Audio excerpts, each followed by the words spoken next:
New Jersey का एक case पिछले 20 दिन से काफी पॉपुलर हो गया है। 3 साल पहले एक फादर न्यू जर्सी अमेरिका में था। 6 साल का बेटा है, थोड़ा मोटा है। अच्छा, पेरेंट होना बड़ा मुश्किल काम है, क्योंकि आप बचपन में खुद प्रतिस्पर्धाओं में लगे रहते हैं और पेरेंट बन के एक नए किस्म का कंपटीशन हो जाता है। इसका बच्चा पढ़ने में मेरे बच्चे से ज्यादा अच्छा कैसे हो गया, उसका बच्चा दिखने में मुझसे मेरे बच्चे से अच्छा कैसे हो गया। एक अजीब सी प्रतिस्पर्धा जिंदगी भर चलती रहती है। इसलिए पेरेंट होने में बहुत पेशेंस चाहिए, क्योंकि आपका बच्चा वैसा होगा नहीं जैसा आप चाहते हैं। हम सब डिजाइनर बेबी चाहते हैं। ऐसा बच्चा लंबा इतना हो, सुंदर इतना हो, इतना स्मार्ट हो, पढ़ने में तो ऐसा हो कि सबको पीछे कर दे, समझदारी में तो अलग ही लेवल का हो, उसके बाद भी आज्ञाकारी इतना हो कि हमेशा पैर ही छूता रहे। ऐसा कॉम्बो है नहीं दुनिया में कहीं भी, और ऐसे कॉम्बो आप भी नहीं थे अपने पेरेंट्स के सामने। जब आप नहीं थे अपने पेरेंट्स के सामने, तो आप कैसे उम्मीद कर सकते हैं कि आपके बच्चे वैसे कॉम्बो बनेंगे? नहीं बन सकते। तो आपका बच्चा शायद पढ़ने में अच्छा होगा लेकिन थोड़ा मोटा होगा, पढ़ने में खराब है लेकिन दिखने में सुंदर है, दिखने में सुंदर हो गया, पढ़ने में भी अच्छा हो गया, पर बदतमीज है। कहीं ना कहीं तो मामला फंसेगा ही। और जब तक मामला घर के अंदर है मैनेज हो जाता है, जब बाहर जाने लगता है तो बड़ा पेशेंस चाहिए। लोग मजाक बनाएंगे आपके बच्चे का, 10 लोग आपके सामने चिढ़ा के बोलेंगे तुम्हारा बच्चा जो है ना देखने में भद्दा लगता है। आपका खून जल जाता है उस समय, अहिंसा का विचार हट जाता है उस समय। मन करता है कि अभी तो हिंसा हो ही जाए, बाद में अहिंसा देख लेंगे। ऐसा मन में आता है, स्वाभाविक सी बात है, सबके मन में आता है। तो उस आदमी के साथ जो हुआ न्यू जर्सी में, उसका बच्चा थोड़ा सा मोटा था। बहुत लोगों के बच्चे मोटे होते हैं। अमीर समाजों में ज्यादा है, अमेरिका में ओबेसिटी ज्यादा है, यूरोप में ज्यादा है। मेरा ख्याल है कि भारतीय समाज में जैन परिवारों में दिक्कत थोड़ी ज्यादा होगी, क्योंकि जैन समाज भारत का सबसे अमीर समाज है। तो ये खतरा ज्यादा है। सीधी सी बात है, खतरा ज्यादा है, क्योंकि जहां एफ्लुएंस ज्यादा है, पैसा ज्यादा है, सुविधाएं ज्यादा हैं, वहां ये खतरा ज्यादा है। सिंपल सी बात है। तो वो पेरेंट ऐसा था, बाप, एक दिन उसको शायद किसी ने कह दिया होगा तुम्हारा बेटा बहुत मोटा है। उसे गुस्सा आ गया। 6 साल का बेटा, उसने बेटे को पकड़ा कि चलो जिम चलो मेरे साथ। बेटे ने कहा पापा क्यों ले जा रहे हो, लेकिन उस समय उसको बचाने वाली माँ घर में नहीं थी। तो बाप घसीटता वो ले गया जिम उसको, और ट्रेडमिल चलाया कि चलो दौड़ो इस पे। ट्रेडमिल तेज कर दिया, बच्चा पूरी ताकत से दौड़ रहा है लेकिन नहीं दौड़ पा रहा, धम से गिरा नीचे। बाप ने 2 झापड़ मारे, फिर चढ़ाया ट्रेडमिल के ऊपर। 5-6 बार वो गिरा, और ऐसा गिरा कि उसकी मौत हो गई।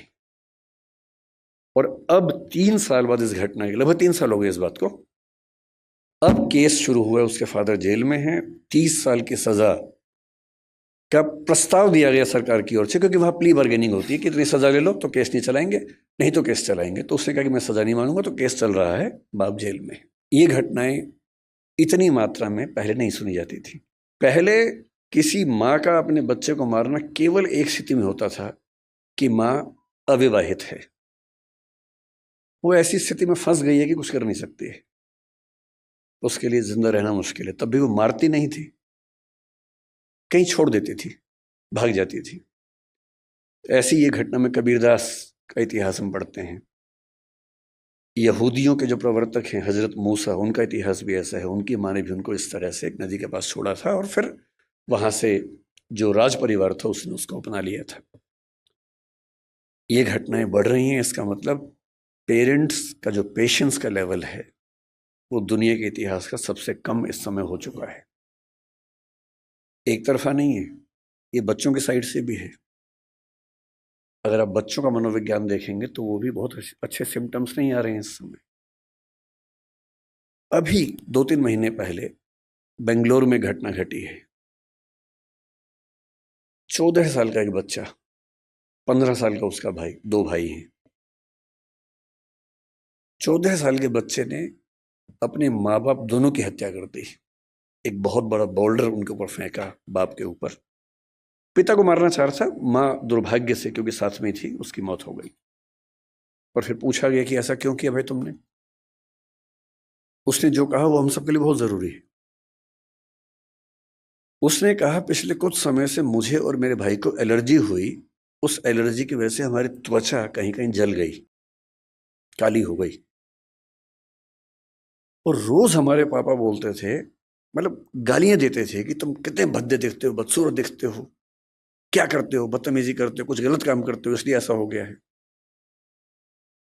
और उसने पुलिस को बताया कि एक तो मैं खुद परेशान कि मेरे साथ ये क्या हो रहा है, और जब मैं घर आता था इस उम्मीद में कि घर पे कम से कम घर पे तो लोग मुझे समझेंगे, वहां तो प्रेम मिलेगा, वहां तो अनकंडीशनल तरीके से मुझसे बात होगी। वहां भी गालियां पड़ती थी, रोज गालियां सुनता था।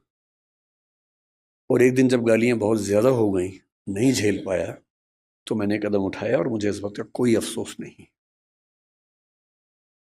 ऐसी घटना है। 14 साल का बच्चा है सिर्फ। आप इंटरनेट पे केवल एक चीज सर्च करके देखिए कि ऐसी माताएं या पिता बूढ़े जिनको बच्चों ने घर से बाहर निकाल दिया हो।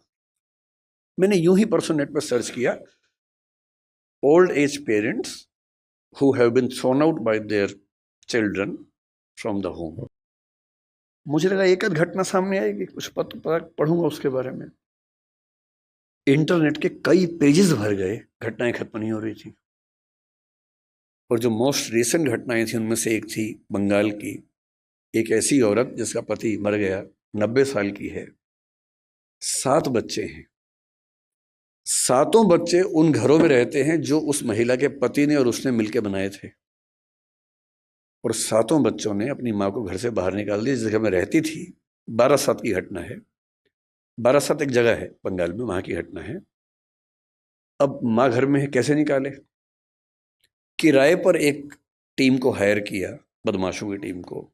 वो आई, माँ को उठाया, रात को लेके गई और कहीं फेंक के आ गए, सिर्फ इसलिए कि इस बुढ़िया का झंझट कौन उठाए। जब ऐसी घटनाएं आप भी पढ़ते ही होंगे अखबारों में, मैं भी पढ़ता हूं।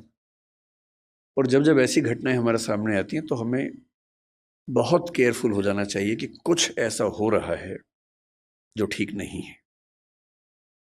और ये मामला ये कह के टाल देना कि बच्चे आजकल ठीक नहीं हैं, ये पेरेंट्स का सबसे आसान सेफ मैसेज है कि आजकल के बच्चे ठीक नहीं हैं।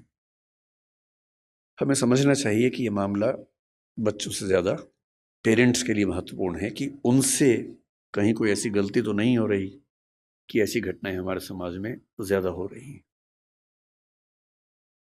तो मैं भी एक पेरेंट हूँ। पेरेंटिंग पर बोलने का बहुत हक मुझे नहीं है, क्योंकि मैं ऐसा कोई 30 मार का पेरेंट नहीं हूँ। मेरा बच्चा भी बड़ा साधारण सा है, सामान्य सा बच्चा है। पर मुझे एक बात का सुकून है, मैं उसकी साधारणता को बहुत एंजॉय करता हूँ, मुझे बड़ी खुशी होती है।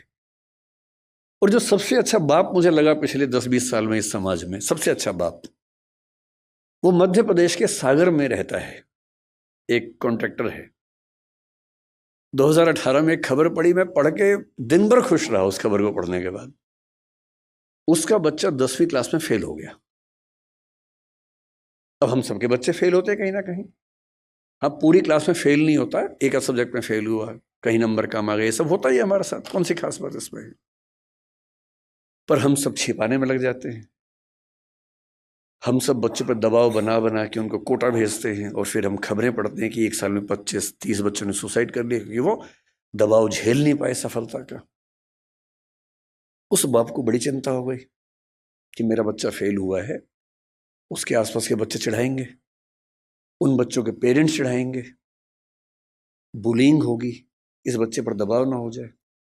उसने क्या किया, उसी दिन शाम के समय एक बहुत बड़ी पार्टी दी, सबको बुलाया, एक पार्टी है, बताया नहीं क्यों बुलाया, बच्चे को उसमें बुलाया और सबके सामने बोला, ये पार्टी इसलिए है कि मेरे बच्चे ने मेहनत की थी, फेल हो गया कोई बात नहीं, मैं एकदम इसके साथ हूं, और ये बच्चा मोटिवेशन के साथ अगले साल आपको पास होकर दिखा देगा, डरने की बात नहीं।